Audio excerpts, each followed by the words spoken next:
성경 봉독하겠습니다.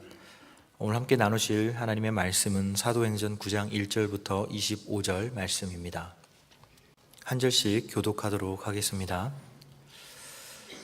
사울이 주의 제자들에 대하여 여전히 위협과 살기가 등등하여 대제사장에게 가서 다메섹 여러 회당에 가져갈 공문을 청하니, 이는 만일 그 도를 따르는 사람을 만나면 남녀를 막론하고 결박하여 예루살렘으로 잡아오려 함이라. 사울이 길을 가다가 다메섹에 가까이 이르더니 호련히 하늘로부터 빛이 그를 둘러 비추는지라. 땅에 엎드러져 들음에 소리가 있어 이르시되, 사울아 사울아 내가 어찌하여 나를 박해하느냐 하시거늘, 대답하되 주여 누구시니이까? 이르시되 나는 내가 박해하는 예수라. 넌 일어나 시내로 들어가라. 내가 행할 것을 내게 이를 자가 있느니라 하시니, 같이 가던 사람들은 소리만 듣고 아무도 보지 못하여 말을 못하고 서 있더라. 사울이 땅에서 일어나 눈을 떴으나 아무것도 보지 못하고 사람의 손에 이끌려 다메섹으로 들어가서 사흘 동안 보지 못하고 먹지도 마시지도 아니하니라.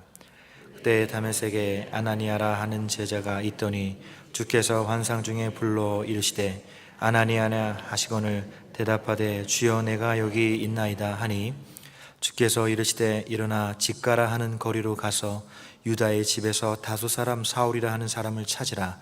그가 기도하는 중이니라.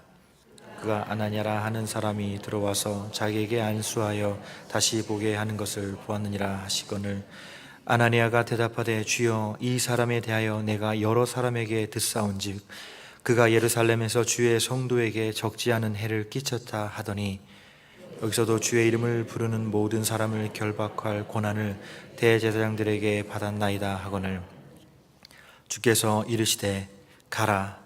이 사람은 내 이름을 이방인과 임금들과 이스라엘 자손들에게 전하기 위하여 택한 나의 그릇이라.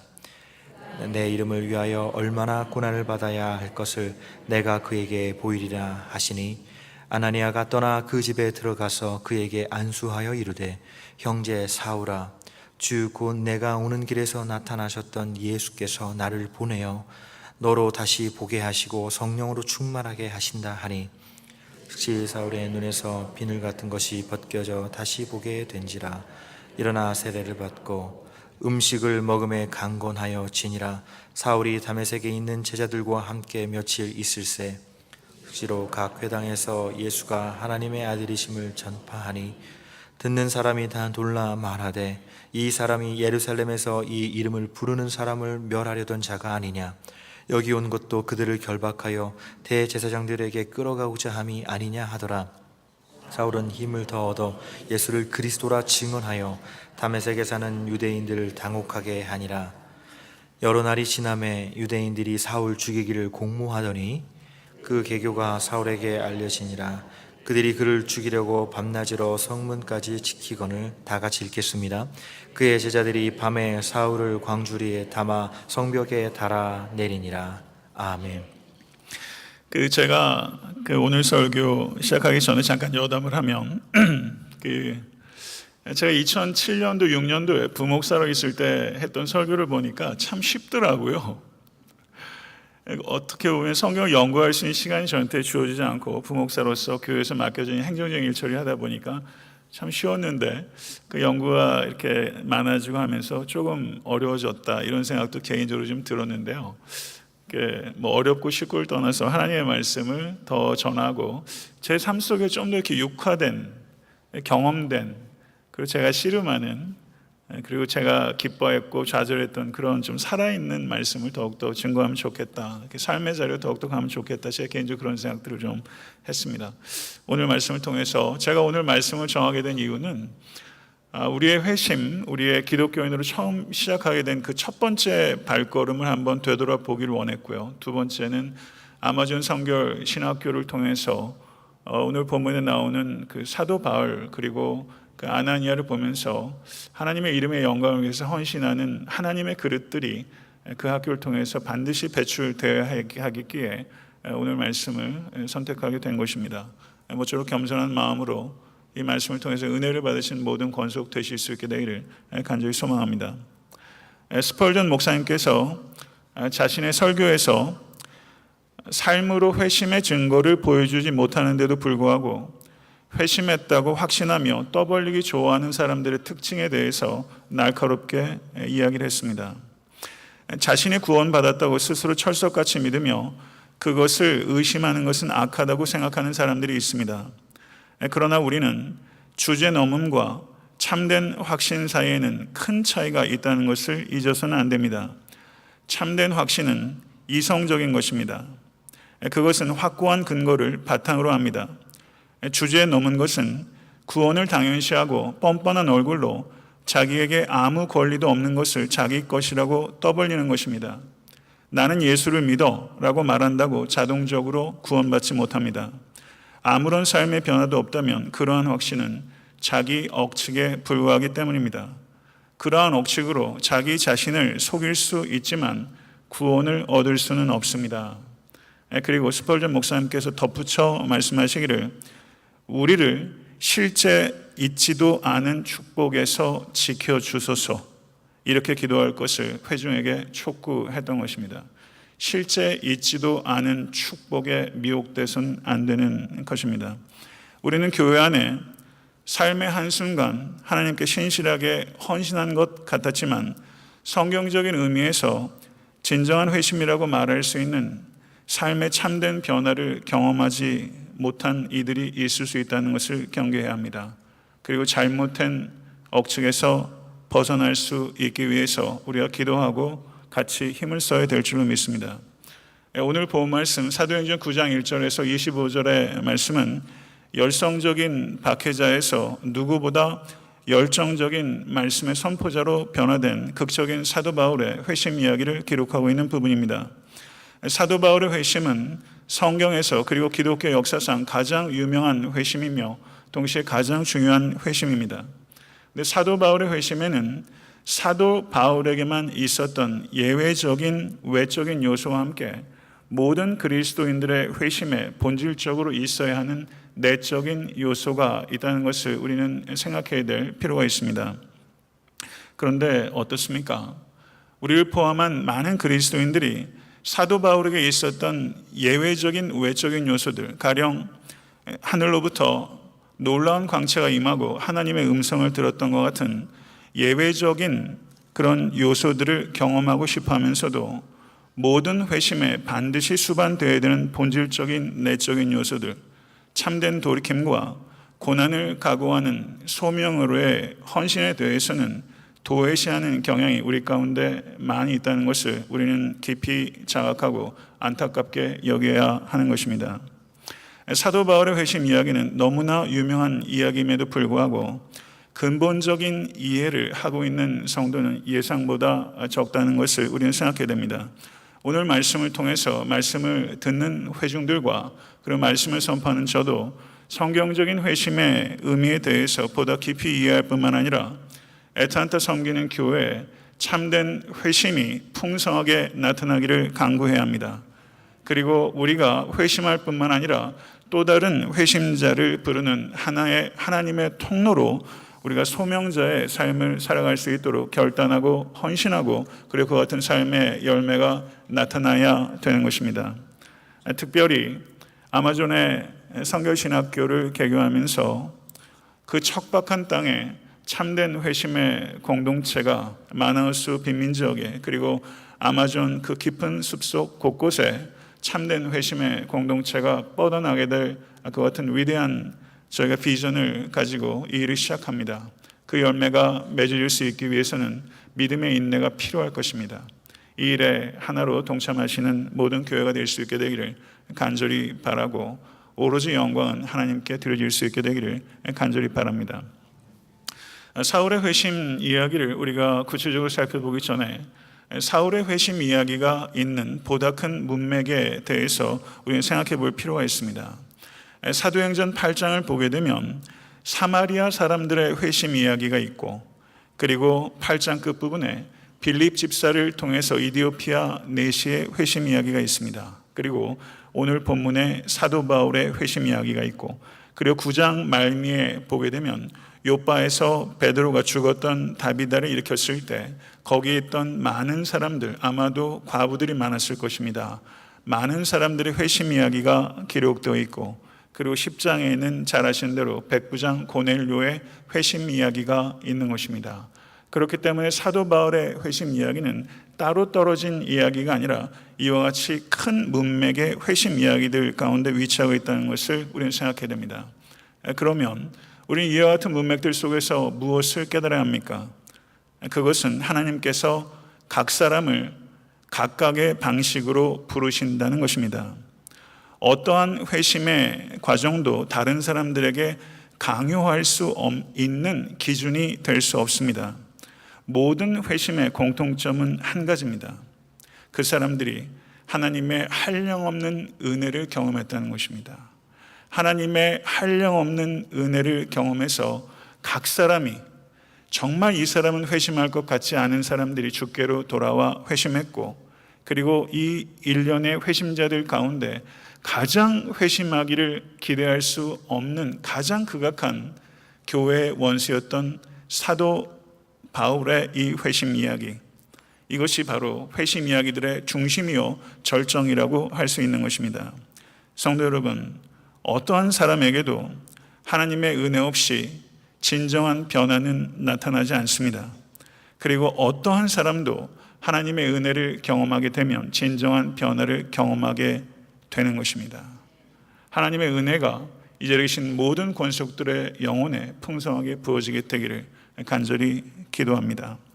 9장 1절을 보게 되면요, 우리 번역에는 생략되어 있지만 원어상으로 보게 되면 9장 1절 앞에 그러나가 있습니다. 그래서 영어 번역을 보게 되면 9장 1절 앞에 but이라는 접속사가 있는 경우를 보게 될 것입니다. 그러면 앞에 있는 내용과 밀접하게 연관이 있다는 뜻이죠.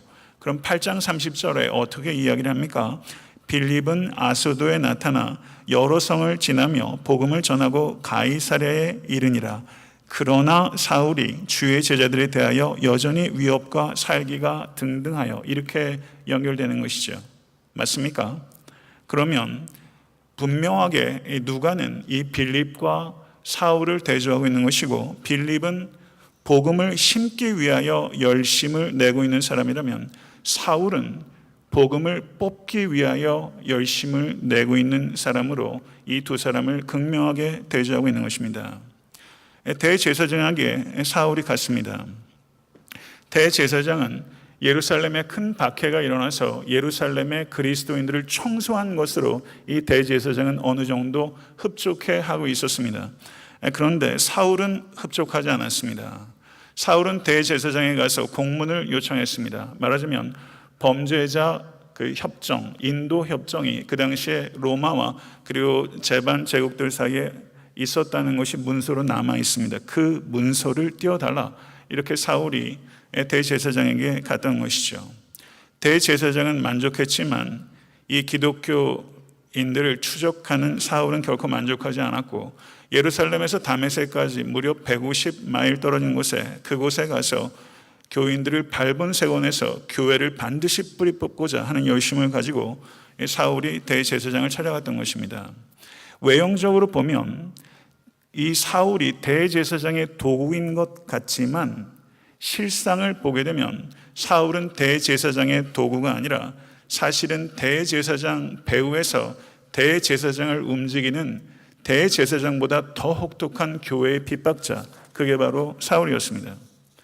그렇다면 우리가 사울을 핍박했다는 것은 알지만 왜 도대체 대제사장보다도 더 극렬하게 배후에서 대제사장을 조정할 정도로 이 사울은 교회를 핍박하려고 했을까? 이것에 대해서 우리는 객관적인 이해를 해야 될 필요가 있는 것입니다.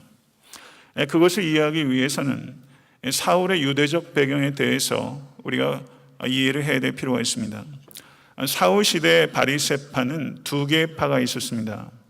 힐렐 학파와 샴마이 학파입니다.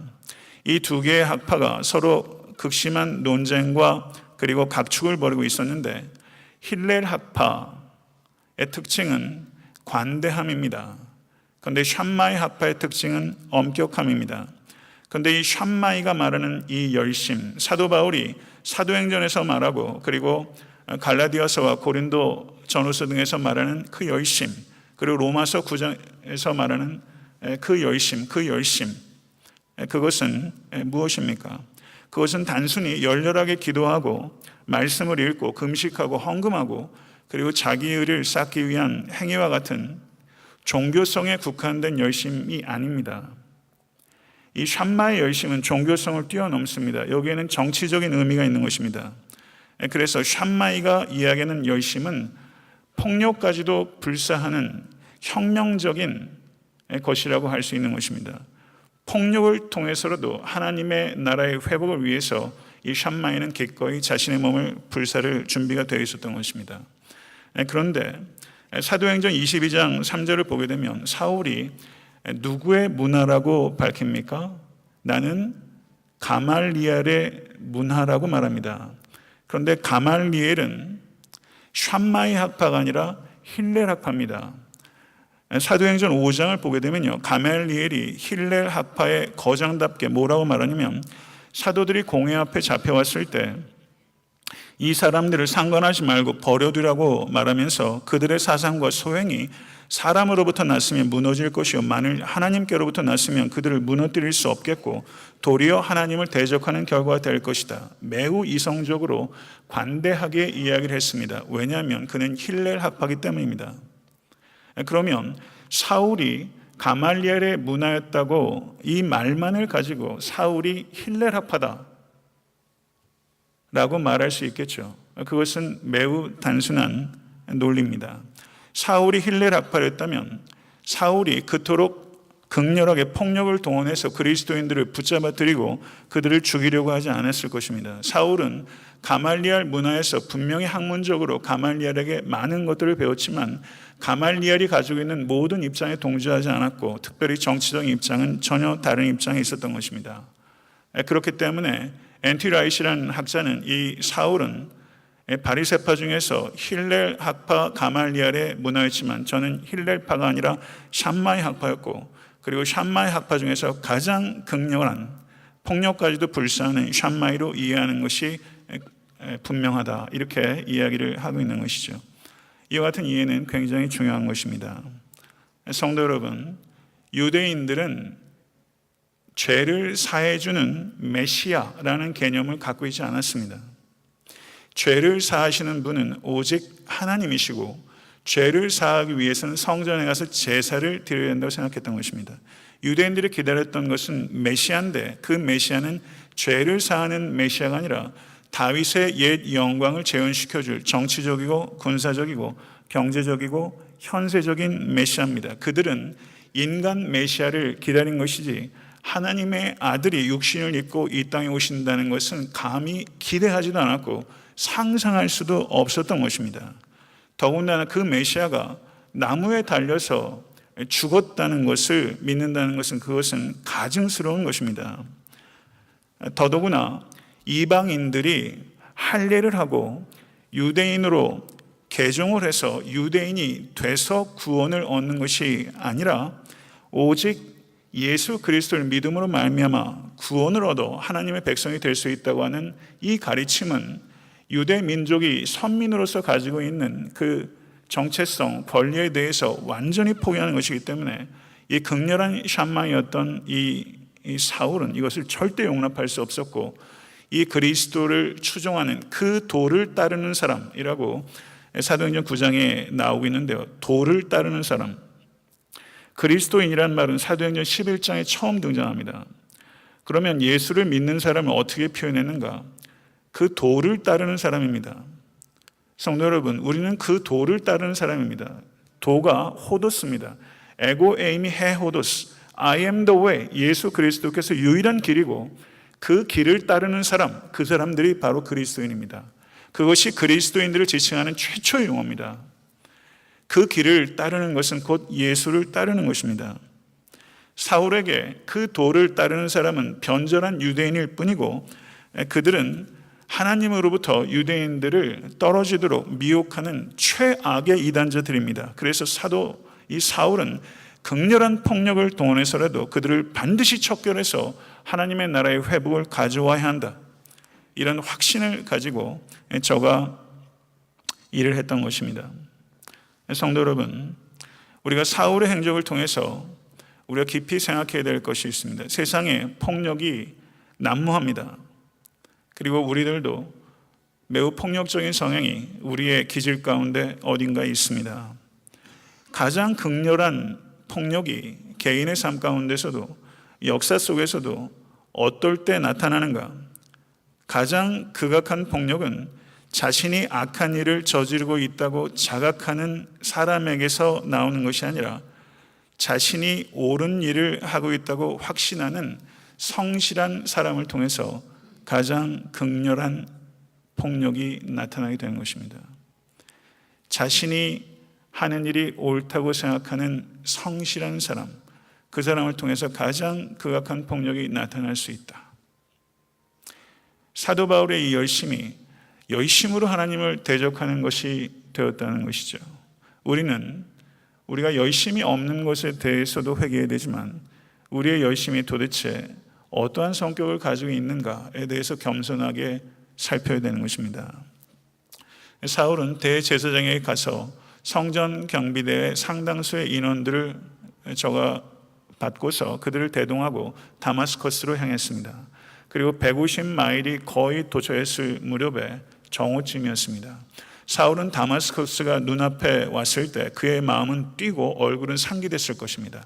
이제 저들을 발본색원해서 하나님의 나라를 드디어 회복시킬 수 있는 일에 좀 더 가까워지게 됐다는 그렇게 벅찬 감정이 올라오는 그 순간 호련히 하늘에서 정오의 태양보다 더 빛나는 빛이 사울을 비추고 사울은 그 빛에 압도돼서 땅에 엎드려졌는데 그때 하늘에서 소리가 들렸습니다.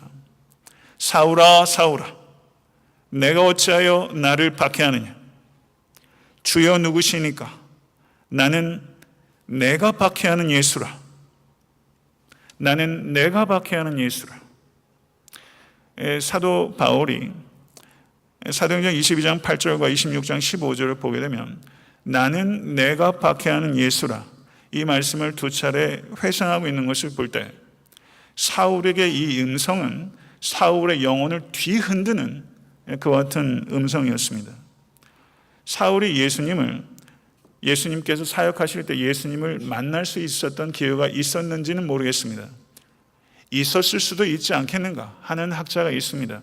왜냐하면 크게 연배가 다르지 않습니다.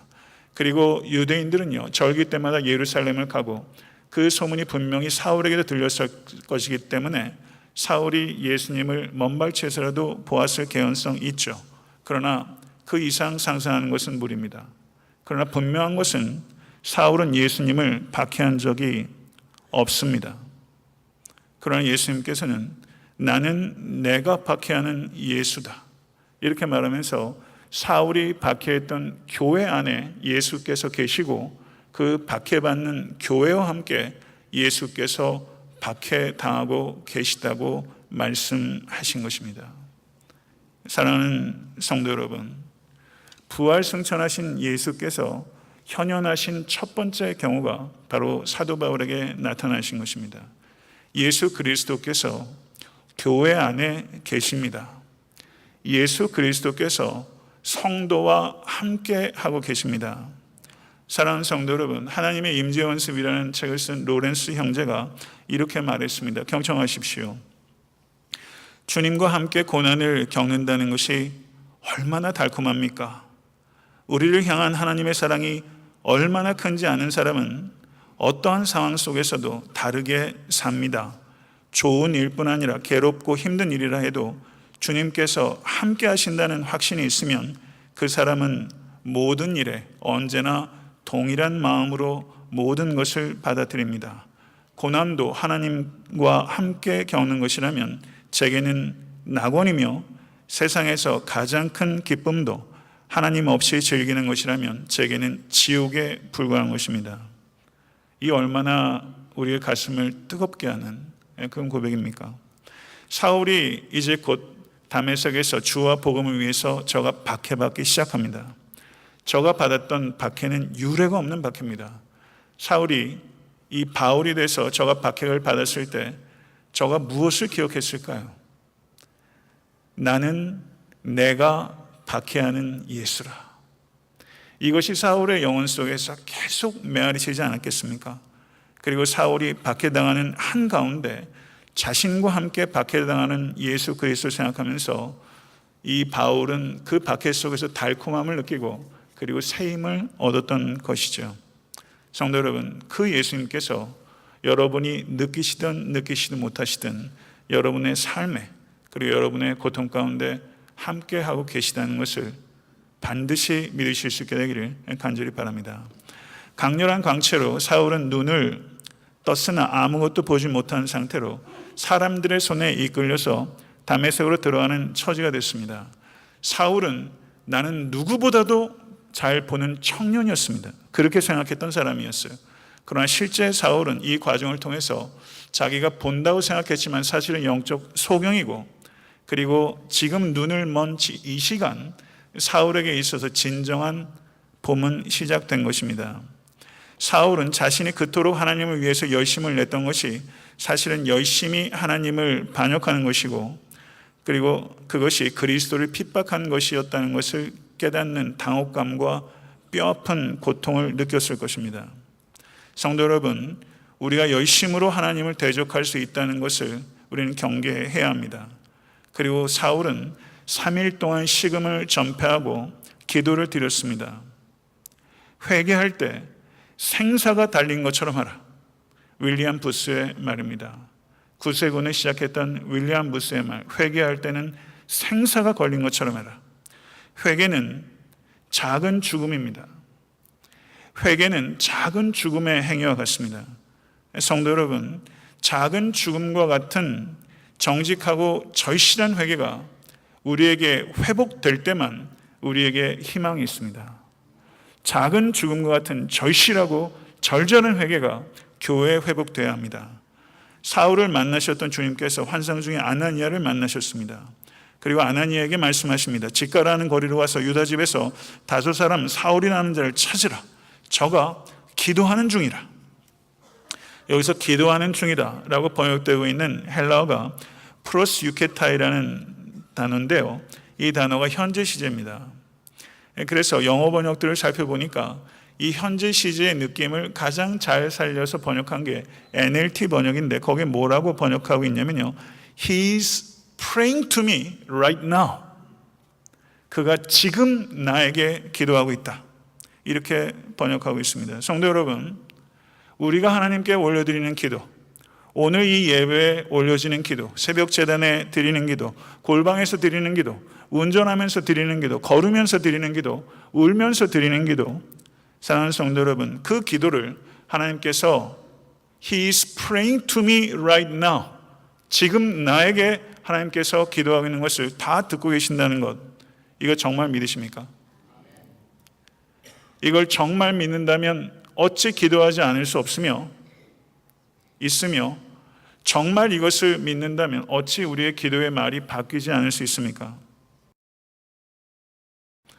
정말 하나님께서 여러분의 기도를 지금 듣고 계십니다. 누가복음 18장 10절 이하를 보게 되면 거기에 예수님께서 비유를 통해서 바리새인의 기도와 세리의 기도를 비유하셨습니다.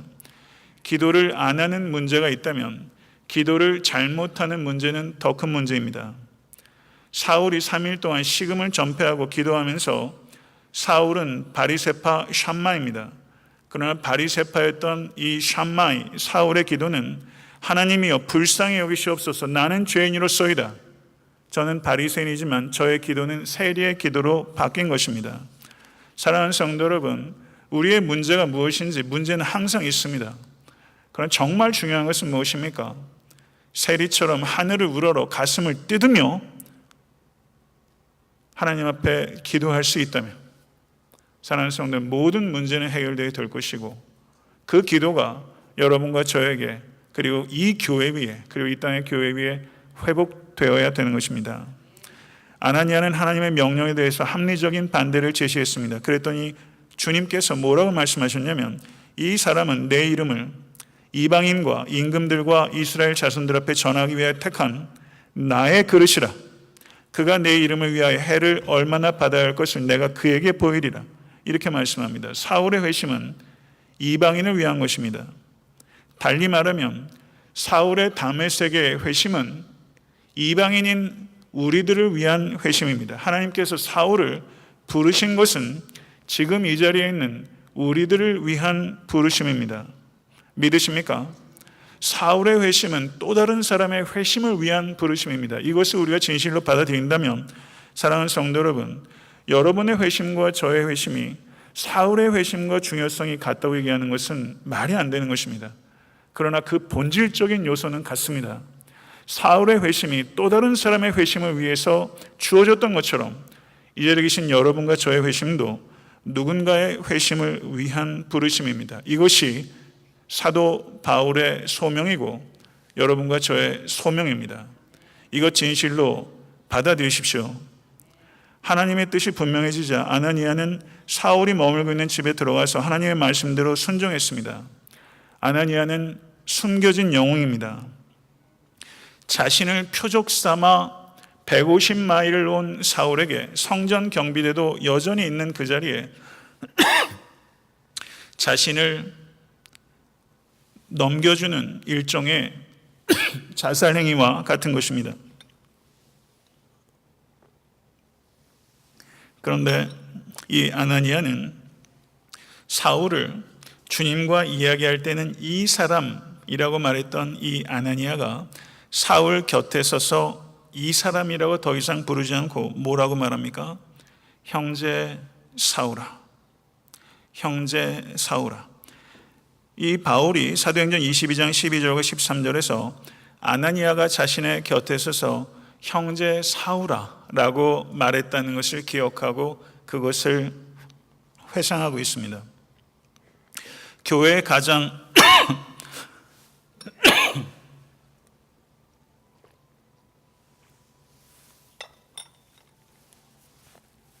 극렬한 원수였던 사울이 눈멀었을 때 곁에 서서 형제 사울아 라고 말하는 것이 교회입니다. 성도 여러분, 살다 보면요, 누구의 잘못이었던지 간에 개인의 삶의 영역에서도 그렇고 교회에서도 그렇고 원수와 같은 관계들이 되는 일들이 있을 수 있습니다. 성도 여러분, 그럴 수 있습니다.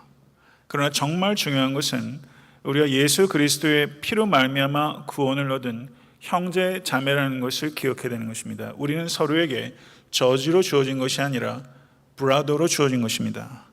그렇기 때문에 하나님의 말씀에 순종해서 자신의 몸뚱아리를 표적으로 내어주고 자신을 잡으려고 온 사울에게 가서 형제 사울아 라고 말했던 것처럼 오늘 그 말씀에 감동이 있으신 지체께서는 자신을 곡해하고 어렵게 하는 그 사람에게 다가가서 시시비비 가릴 것이 아니라 형제 아무개야 라고 말할 때 그것이 교회요, 그것이 성도요, 그것이 교회의 능력입니다.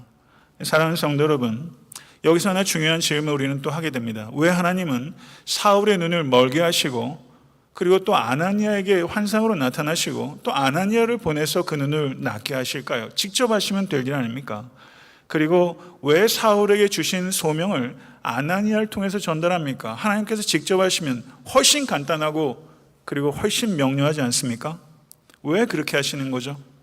사도행전 10장을 보면 고넬료를 회심시킬 때 하나님께서 고넬료에게 직접 하시면 될 일을 왜 사도 베드로를 보내서 복음을 증거하게 하시고 왜 그와 같은 방식으로 한 사람의 회심을 이끄십니까?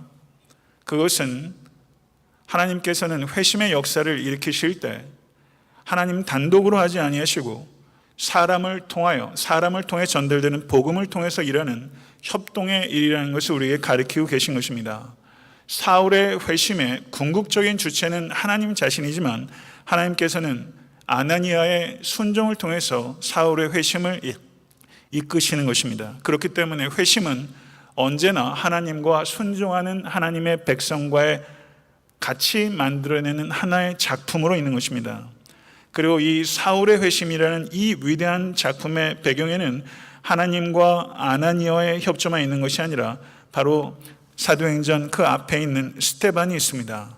그래서 F.B. 마이어라는 학자는 스테반의 인내와 온유와 능력은 다수 사람 바울의 마음을 찌른 가시 달린 막대기가 되었다라고 말하는 것입니다. 스데반은 최초의 순교자입니다. 그리고 스데반의 순교는 또 다른 순교자를 부르는 하나님의 섭리의 통로였습니다. 하나님께서 이와 같이 모든 것이 합력해서 선을 이루도록 하시는 하나님이심을 믿으십시오. 하나님께서 마치 오케스트라의 지휘자인 것처럼 한 사람 한 사람의 순종과 희생을 결코 하나도 땅에 떨어뜨리지 아니하시고 그 모든 것들을 사용하셔서 하나님의 크신 뜻을 이루시는 것을 확신하십시오.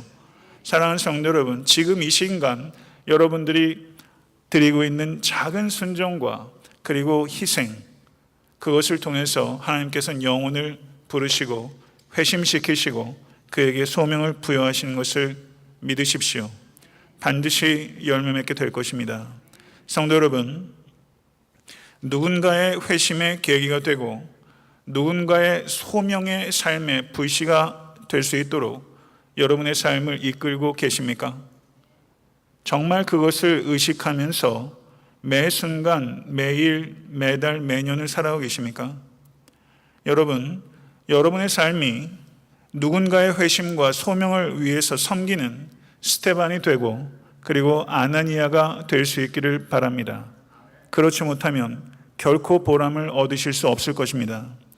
아나니아의 안수로 사울의 눈에서 비늘 같은 것이 벗어져 다시 보게 됐습니다. 그런데 19절을 보니까 음식을 먹음에 강건하여지니라. 사울이 다메섹에 있는 제자들과 함께 며칠 있을새. 이 부분을 보면서 왜 성경에 별로 중요하지도 않은 것 같은 이야기를 여기에 군더더기가 있을까? 이렇게 생각할 수 있습니다. 그렇지 않습니다. 음식을 먹었다는 이야기를 듣는 것은 기독교는 육적 필요를 도외시하는 도 닦는 종교가 아니라는 것입니다. 고린도전서 10장 31절을 보면 그런즉 너희가 먹든지 마시든지 무엇을 하든지 다 하나님의 영광을 위해서 하라 라고 사도 바울이 권면합니다. 다메섹 사건 이후로 사도 바울은 먹는 일에서조차 의미의 전환이 일어나게 된 것이고 사도 바울이 무엇을 먹든지 마시든지 하나님의 영광을 위해서 했던 첫 번째 식사가 바로 다메섹 기독교 공동체와 나눴던 그 식사입니다. 사울이 다메섹 교회 공동체에서 며칠을 있었다라는 언급은 회심은 개인적인 사건으로 국한되어서는 안 되며 회심자의 삶이 믿음의 공동체 안에서 보살핌과 양육 속에 성숙하고 회심자가 소명자로 삶을 드릴 수 있다는 것을 우리에게 가르쳐 주고 있는 것입니다. 사랑하는 성도 여러분, 애타한테 섬기는 교회는 어떤 교회여야 합니까? 원수였던 자에게도 따뜻한 형제를 나누고 그리고 이제 막 회심한 사람이 더욱더 헌신된 소명자로 성장할 수 있도록 거룩한 사랑의 공동체, 믿음의 공동체가 되어야 되는 것입니다. 이것이 여러분과 제가 가져야 되는 꿈입니다. 이 꿈에 동참하실 수 있게 되기를 간절히 소원합니다. 그러나 사울은 안주하지 않습니다. 즉시로 각 회당에서 예수가 하나님의 아들이심을 전파했습니다.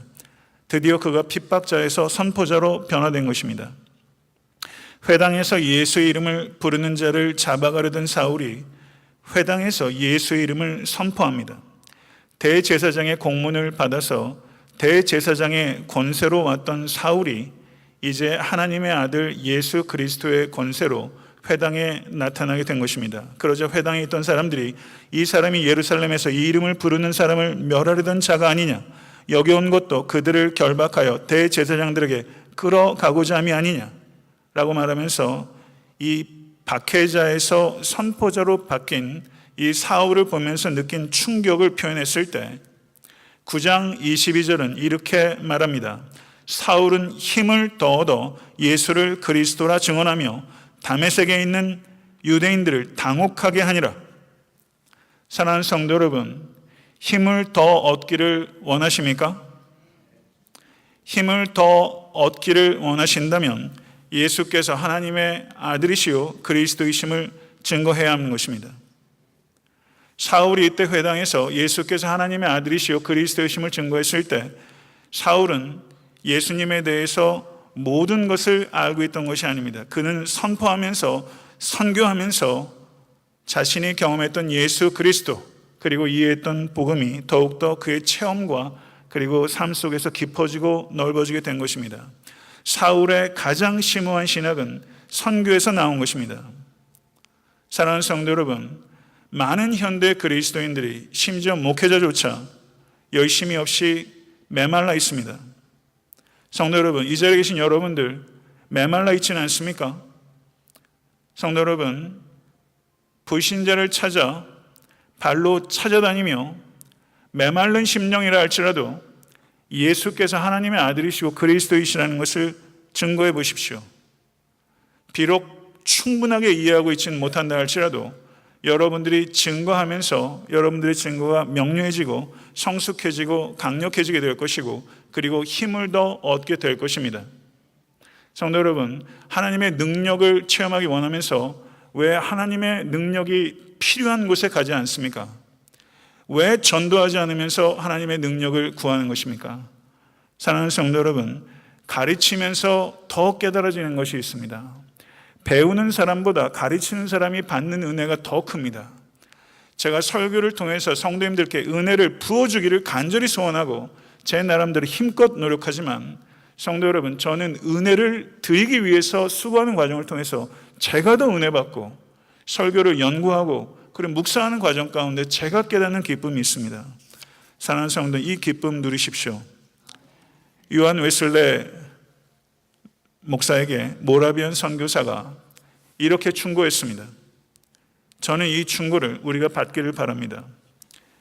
믿음이 없으면 믿음을 얻기 위해 전도하고 믿음이 있으면 그 믿음으로 전도하시오. 믿음이 없으면 믿음을 얻기 위해 전도하고 믿음이 있으면 그 믿음으로 전도하시오. 성도 여러분, 사울이 저가 각 회당을 돌았던 것처럼 여러분과 저에게도 우리가 가야 할 회당이 있습니다. 그 회당에 예수의 이름이 높여지고 예수 이름이 선포되고 나사렛 예수 그리스도의 이름이 나타나야 합니다. 능력이 나타나야 되는 것입니다. 말씀을 맺겠습니다. 회심은 무엇입니까? 회개하고 믿는 것입니다. 회개하고 믿는 것은 성도의 신성한 의무인 동시에 하나님께서 우리에게 부어주시는 선물입니다. 회심의 과정은 각 사람마다 다릅니다. 일방적으로 강요할 수 없습니다. 그러나 하나님께서 누군가를 회심하실 때 하나님께서는 홀로 일하지 아니하시고 반드시 사람을 통해서 일하십니다. 그리고 그 하나님께서 여러분과 저와 함께 일하시기를 원하시고 여러분과 제가 애타한테 섬기는 교회가 누군가의 가슴에 이 생명의 말씀을 던질 수 있는 스테반과 아나니아처럼 수고하기를 기다리고 계신 것입니다. 성도 여러분, 사울의 회심은 가장 극악한 원수도 하나님의 은혜를 경험하면 반드시 변화된다. 이것을 가르치고 있는 것입니다. 여러분의 가족 중에, 여러분의 목장 안에, 그리고 교회 안에, 여러분의 직장에 이 사람은 정말 아니야 하는 사람이 있다면 그건 섣부른 예단입니다. 하나님의 은혜만이 나를 변화시켰고 하나님의 은혜만이 그 사람을 변화시킬 수 있는 것입니다. 사랑하는 성도 여러분, 우리도 누군가의 회심을 위해서 하나님께서 선물로 나를 회심시킨 것입니다. 그렇다면 우리도 먹고 마시는 것이 바뀌어야 합니다. 먹고 마시는 것의 의미조차 전환이 일어나야 합니다. 성도 여러분, 이 자리에 아직 회심하지 못한 영혼이 있다면, 그리고 회심을 기다리고 있다면 주님의 부르심에 겸손한 믿음으로 응답하시기를 간절히 제가 그리고 교회가 기도합니다. 회심의 증거가 아직 여러분의 삶 가운데 분명하지 않다면 오늘 이 아침 이 예배가 계기가 돼서 여러분의 삶 속에 뚜렷한 회심의 증거가 나타나기를 간절히 축복합니다. 그리고 애타한타 섬기는 교회가 이 땅에 있어야 되는 이유는 회심자가 풍성하게 나타날 뿐만 아니라 그 회심자가 소명자로 헌신할 수 있도록 거룩한 사랑의 인큐베이터가 되어야 되는 것입니다. 핍박자에서 선포자로 극적으로 변화된 이 사도 바울의 삶이 여러분과 저의 삶 평생을 통해서 다소 더딜지라도 반드시 나타나야 하며 나타나게 되기를 간절히 소원합니다. 노예 상인이었다가 목회자로 헌신했던 존 뉴턴, 그 사람이 어떻게 고백했는가, 그 이야기를 마지막으로 말씀을 드리고 설교를 마치겠습니다. 잔 뉴턴의 고백입니다. 지금 내 모습은 마땅히 그렇게 되어야 할 모습이 아닙니다. 내가 소망하는 모습도 아닙니다. 그러나 저는 진정으로 말씀드릴 수 있습니다. 지금 내 모습은 과거의 내 모습이 아닙니다. 지금 나의 나 된 것은 하나님의 은혜입니다. 이 잔 뉴턴의 고백, 이 고백이 여러분과 저의 고백이 될 것입니다. 기도하겠습니다. 존귀하신 주님, 감사합니다. 오늘 또 말씀 앞에 겸손하게 서서 또 하나님께서 사용하신 이방을 향한 택한 받은 그릇된 사울의 회심의 이야기를 통해서 우리가 회심이 무엇인지를 생각하며 하나님께서 사울 한 사람을 회심시키기 위해서 얼마나 계획하셨고 또 아나니아와 스데반의 협조 속에 그 일들을 하나의 작품을 만드셨던 것을 저희들이 봅니다. 하나님 아버지, 우리 애타한테 섬기는 교회 교인들 가운데 아직까지 회심하지 못한 영혼들이 있습니다. 하나님 긍휼히 여겨 주시고 하나님의 생명의 빛을 조명하여 주셔서 삶 속에서 정형 없이 달리는 것 멈추고 하나님의 말씀과 성령 안에 다 이해하고 믿을 수는 없지만 아버지 하나님, 하나님의 말씀을 신뢰하고 삶의 방향을 전환하며 회심할 수 있도록 주의 은총을 베풀어 주시옵소서. 이 자리에 계신 권속들의 영혼 가운데, 삶 가운데 회심의 증거가 분명하게 나타나기를 간절히 소원합니다. 회심의 공동체가 되게 하시고 또한 또 다른 사람을 회심시키는 하나님의 회심의 통로로 우리 사랑하는 모든 권속과 교회가 쓰임받게 되기를 간절히 소원하며 이 소명과 무관하게 살지 않도록 우리를 일깨워 주시고 하나님께 헌신할 수 있도록 인도하여 주시옵소서. 그래서 우리 각자 역시 하나님의 택함 받은 그릇인 것을 기억하며 아름답고 진실하게 그리고 풍성하게 삶의 열매를 거둘 수 있도록 이 자리에 있는 각 사람에게 하나님의 영을 부으시고 하나님의 음성을 듣게 하여 주시며 성령으로 충만케 하여 주시옵소서. 예수 그리스도 이름으로 간절히 기도드려 싸움나이다. 아멘.